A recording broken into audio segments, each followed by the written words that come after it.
आप सभी का एक बार फिर स्वागत है SPN9 के इस खास कार्यक्रम में और मैं हूं आपके साथ फरहान। कभी कभी विपक्ष की बात मान लेना भी अच्छा होता है। हम अपने पिछले कई कार्यक्रमों में कह चुके हैं कि एक शैडो कैबिनेट बना लेनी चाहिए। कई देशों ने इसका इस्तेमाल किया है, यहाँ तक कि हमने चर्चिल की भी मिसाल दी थी कि किस तरह चर्चिल ने जब हिटलर का हमला हो रहा था, द्वितीय विश्व युद्ध चल रहा था, विपक्ष और विपक्ष को एक कर एक सरकार बना दी थी और हिटलर के खिलाफ विजय हासिल की थी।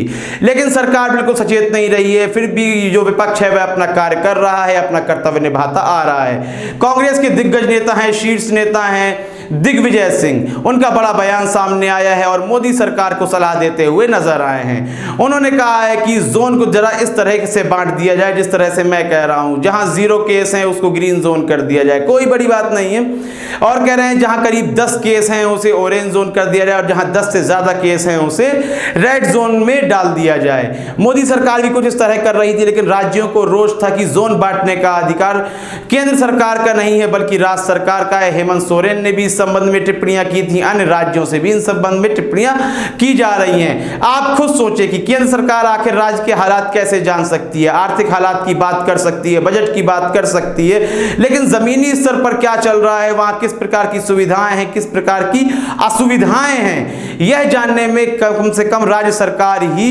आपकी संपूर्ण मदद कर सकती है। लेकिन राज्य सरकार को बहुत से ऐसे अधिकार हैं जो नहीं दिए गए हैं। बजट पेश करने के बाद भी ममता बनर्जी ने कहा था यह बजट हमारे लिए शून्य है। यही बात रणदीप सुरजेवाला भी कहते चले आ रहे थे, लेकिन मुझे पूरा यकीन है कि अंधभक्त अभी भी यही कहेंगे यह तो गैर भाजपाई प्रदेश है जो इस तरह की बात कर रहे हैं। लेकिन फिर भी जरा आप विश्लेषण कर लीजिए, जो 20 लाख करोड़ की राशि निकाली गई है उसमें आखिर राज्य सरकारों को क्या मिलने वाला है। इस 2 महीने के लॉकडाउन में जो लगातार कवायदे की हैं वह राज्य सरकारों ने ही की हैं, लेकिन राज्य सरकारों के हिस्से में कुछ भी नहीं पड़ने वाला है।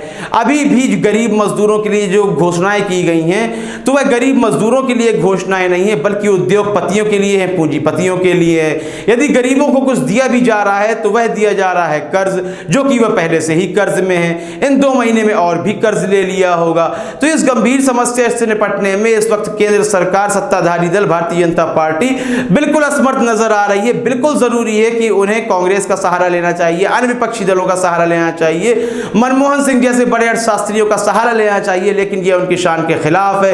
या फिर उन्हें इस बात का भय है कि यदि अभी हम शैडो कैबिनेट बना लेते हैं, कांग्रेस कोई बड़ी योजना सुना देती है, उसके आधार पर काम करके देश का हित हो जाता है, कहीं कांग्रेस पलटवार ना कर दे, कम बैक ना कर ले। इसी भय के कारण, केवल सत्ता के भय के कारण अपने देश के नागरिकों की जिंदगी दांव पर लगाई जा रही है सत्ताधारी दल द्वारा। आपको क्या लगता है, मेरी व्यक्तिगत राय सही है या गलत है? इसमें प्रतिक्रिया देना बिल्कुल भी ना भूलें, कमेंट सेक्शन खुला हुआ है। कार्यक्रम को लाइक करें, ज्यादा से शेयर करें और चैनल को सब्सक्राइब अवश्य कर दें। तब तक के लिए इजाजत दीजिए, धन्यवाद।